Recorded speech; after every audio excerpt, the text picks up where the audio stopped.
All right, guys, so I'm going to share Chapter 7 with you today of Ungifted. Chapter 7 is titled Unrepaired. Donovan Curtis, IQ 112. The grade glowered at me off the cover sheet of my social studies paper. D-.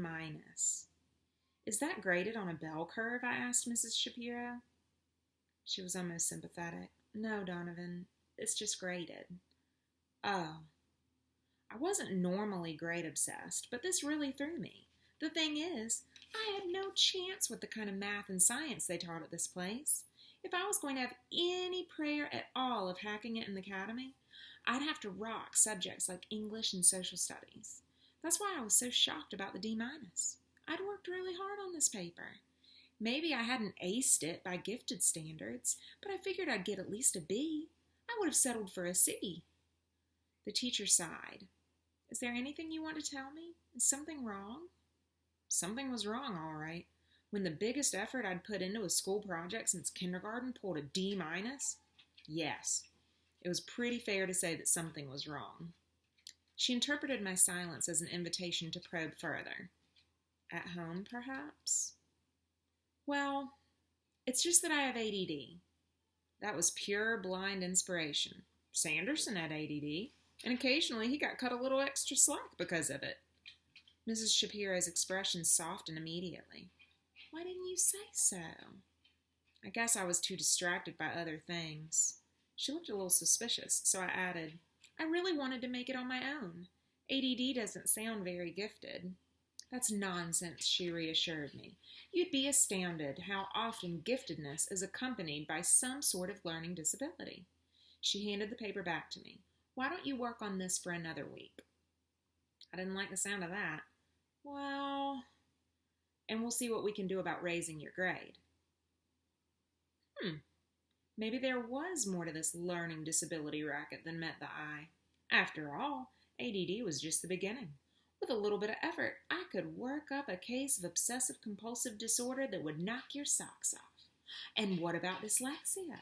That would be just the ticket to ward off any D- that might be coming down the pike in English. I put my all into the social studies paper, and Mrs. Shapiro grudgingly upped me to a C. I fared no better in English class. Dyslexia or not, C- was the best I could come up with, and that was a stretch. Have you ever read Beowulf? Even the cliff notes could kill you. I expanded my list of disorders. Restless leg syndrome was a good one. It explained all my fidgeting, and my non-specific bladder issues allowed me to spend as much time in the bathroom as outside of it.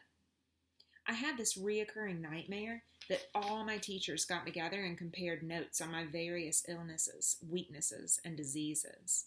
At the end of the dream, an ambulance pulls up to the academy to haul me off to intensive care. But when the attendant takes off his surgical mask, it isn't the paramedic. It's Dr. Schultz. Then I'd wake up choking and spitting because Beatrice was sleeping on my face. Yes, the chow-chow was still a fact of life. I should say, a fact of my life, since she totally loved me. Props to Katie, she tried to help out. But every time she even got in the same room with her husband's dog, Beatrice growled her off. All the mutt wanted was me. She spent her nights in my bed and her days in my dresser drawer because my scent was on my sheets and clothing, which meant I spent my nights and days scratching at itchy dog hair. There wasn't a part of my body that the chow-chow hadn't napped on yet. I should open up for business as a parking lot. I'd make a fortune in dog biscuits. I would have put a stop to it, except that I was beginning to think that Brad's mother was right. Beatrice really was sick. Her energy level was absolute zero, and she ate nothing at all, which was amazing because her stomach seemed fatter than ever. Nussbaum's pet snake had more get up and go. When the cold-blooded animals are livelier than the warm-blooded ones, you know you've got a problem. Katie was freaking out. If anything happens to Beatrice, Brad's going to drive his M1 halfway around the world and run me over. Not a good idea, I told her. You're a pretty big speed bump. We wouldn't want to owe the Marines a new tank. Poor Katie. Her belly was expanding. Her butt was widening. Her ankles were thickening, and her varicose veins looked more like a road map every day. She was almost as big of a mess as Beatrice, except that Katie hadn't started peeing on the floor. That unpleasant surprise came in the form of a warm puddle on the carpet as I made my way downstairs for breakfast. "That mutt has got to go," I howled, hopping on the steps, pulling off my soggy sock. My dad grinned at me from the front hall. "Is that how you support our troops? By evicting their pets?" "I don't want to live in a Chow Chow's toilet," I complained. He laughed appreciatively. "Good thing you went to charm school before you got picked for the academy." Even Dad cut me a little slack these days. No wonder the gifted kids were different. They lived in a bubble. "I'm going to pick up a carpet steamer on my way to work this morning. Change your socks. I'll give you a ride." Outside, my eyes were drawn to the new bumper sticker on Dad's car. "Proud parent of an honor student at the Academy for Scholastic Distinction." "I'm not an honor student," I managed. Understatement of the year. "I just go there." He was unperturbed. "Everybody's an honor student at that place. It's an honor just to walk in the door. We're all so proud of you, Donnie. Your mother and me, Katie." "Right," I snorted. "She said I'm dumber than her bladder-challenged dog." Dad started the car. "She may not say it in so many words, but don't think she isn't feeling it. These are tough times for our family. What with Brad deployed and the baby coming, and now Beatrice. Like we don't have enough stress in our lives already. Then you step in and do something for everybody to feel good about. It's like it was sent from heaven." I feel as if I was losing my mind. Hiding out in the gifted program and carrying the emotional well-being of my entire family? No pressure. At the small appliance shop, I hung back while Dad spoke with the salesman. There was a copy of the town paper lying open on the cashier's desk. I nearly threw up my breakfast when I read what the banner headline said. "Repairs in limbo thanks to Statue Gate." Physical education classes at Hardcastle Middle and high schools are being held outdoors despite the frigid winter temperatures. The glass double doors of the athletic facility are still boarded shut, and 25% of the floor is badly damaged. The school district is ready to roll on the repairs. A contractor has been hired. So what's the holdup? The Parthenon Insurance Group is refusing to pay, arguing that the damage was caused by engineering negligence in the statue of Atlas, a portion of which rolled down the hill and smashed into the building. The offending object, Atlas's globe of the world and heavens, all 400 pounds of it, was affixed by a single bolt, which corroded over the years. This design flaw, Parthenon argues, is the responsibility of the statue's manufacturer. However, Classical Bronze Foundries, Inc. went bankrupt in 1998, leaving the school high and dry. The Hardcastle School District has filed suit against Parthenon, but the case is likely to drag on for years, according to Superintendent Alonzo Schultz. In the meantime, the physical education program is out in the cold. All varsity basketball home games have to be relocated, and even the middle school's annual Valentine dance will take place elsewhere. Dr. Schultz holds out little hope for an early resolution unless he can track down a person of interest in the case. Yikes. If the insurance company stiffed the school district, would this person of interest have to pick up the tab? It wasn't my fault Schultz cheaped out and bought a bum statue from a company that went bankrupt. Classical Bronze Foundries probably tried to save a few bucks on bolts and had to pay it all back 100 times over in lawsuits.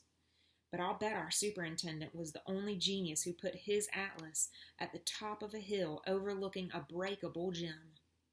With a sinking heart, I watched Dad haggling with the salesman, trying to save every penny. We weren't poor, but money was tight, especially with an extra mouth to feed, Katie, and a baby on the way. The one good thing about Beatrice's hunger strike was that we weren't blowing a fortune on dog food. There was no way we could afford to fix a busted gym. It didn't take Noah Euclidus or Abigail Lee to do that math. I got to the academy earlier than usual, which gave me some much-needed extra time to work on my science project. Abigail's was entitled "The Ambiotic Synthesis of Organic Compounds." Chloe's had something to do with the wave-particle duality of light, whatever that is. Noah's, the Euclidus constant, was this number he'd developed that supposedly explained the expansion of the universe in the first few seconds following the Big Bang. Mine was called Chow Chows, a special breed. Obviously, it wasn't as impressive as the others, but I was really slaving over it. My plan was this. I was never going to out-science the Academy kids, but I could give it a personal touch. Hey, if I was stuck being hospice nurse to a dying dog, at least I should get a project out of it. I had photographs and sound recordings of barking and microscope slides of fur and drool samples. If I loaded up enough stuff, Mr. Hallman would have to give me a decent grade on sheer volume. And if he turned out to be a dog lover, I'd be golden. I stashed my coat in my locker, which was still basically empty. Lockers were huge at the Academy. I'd never seen it, but supposedly one kid kept a full tropical fish tank in his, plugged into the built-in power strip. Unlike Hardcastle Middle, with its no phones during school hours rule, the Academy encouraged its gifted students to have laptops and smartphones charged up and available at all times. You never know when the research bug might hit, Mr. Osborne was fond of saying. It made me smile that Noah, apex of the IQ pyramid, now used his BlackBerry purely for watching YouTube. The robotics lab was deserted when I got there. "Hey, Tin Man," I said, greeting him in a low voice, bestowing a very gentle high five on one of the lifting forks. Call me crazy, but it sort of pleased me that the robot had a name thanks to me. Just like it pleased me that I was now Tin Man's first-string driver for the robotics meet. I know that must seem pretty stupid coming from someone who was in such big trouble in every other phase of his life. Standing there next to Tin Man, I happened to glance over to the teacher's cluttered desk. There was an internal memo form on top of the mess. My eyes froze on the subject line. Summer school. It had to be about me. Who else in this class of brainiacs could possibly need summer school? In the interest of self-preservation, I had to read it. Oz. As we feared, the district has been unable to find a certified teacher to offer human growth and development to your students who have unfortunately missed it. Summer school appears to be their only option. The kids affected are Chloe Garfinkel, Abigail Lee, Noah Euclidis.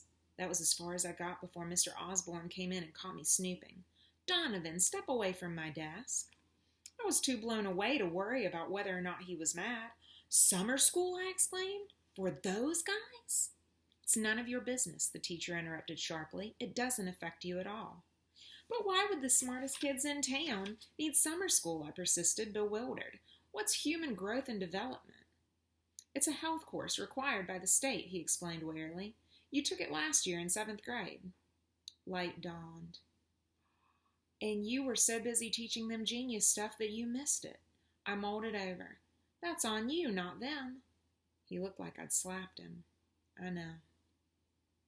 I would have bet money that I had absolutely nothing in common with my gifted classmates. But here they were, just like me, getting jerked around because the school district had messed up. I was on the hook for the damage caused by Schultz's defective statue.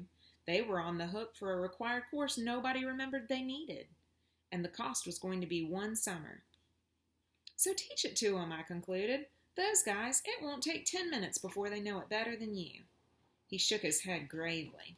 The teacher has to be state certified, or it has to come from hands-on experience. Katie folded her arms atop her big belly. You're out of your mind, she told me. I always knew you were crazy, but this is proof positive.